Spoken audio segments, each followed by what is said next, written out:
Assalomu alaykum azizlar, nasib bo'lsa. Yana Fazlixonning 100% ishimiz tugan, laminatlar bo'ldi. 30 metrdan 1 metr kvadrat bo'ldi. Bu o'sha nalimlardan tashqari. Va aboyimiz 50 metrdan bo'ldi, 200 kvadratga yaqin joy. MDF aboy xizmat mavjud, bizda murojaat qilaverasizlar.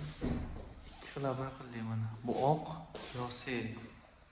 Konli plintslarni hozirgina qo'yib berdim mana. Telefon raqamini qo'yamiz, kimga shunaqa xizmatga keraksa aloqa qilaverasizlar. Azizlar, bu koridorimiz neobычный aboylardan, mana juda ham chiroyli.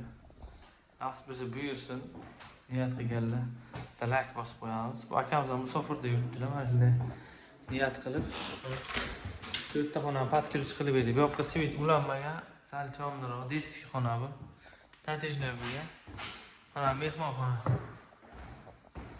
6,5 ga 3 o'nlik bilan ikkita bir xil. Bu aboylarimiz uy egasi o'zlari tanlashdi. Shu ikkita devor boshqacha. Mana to'g'ridagi va ikki yonbosh boshqacha bo'ldi.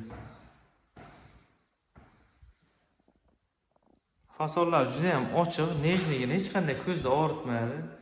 Nasib bo'lsa tugatib oldik, plintus, ugonlik, parovoylar mana o'rnatib ketish ustalarimiz. MDF'lari bo'ldi, patkilish 2 oldin boshlanganida o'sha etap-etap qildik, quritib. Patolog bo'ldi, mana biz aboylarni qildik, parovoylar o'rnashdi, nasib bo'lsa tugatib oldik. Hammaga nasib qilsin, niyat qilganlarga like bosib qo'yamiz, fikrlarni kutamiz. Yuvib olaversa bo'ladi. 230 minglik aboylar bor, 160 minglik aboylar oldik, har xil aboylar olganmiz nasib bo'lsa.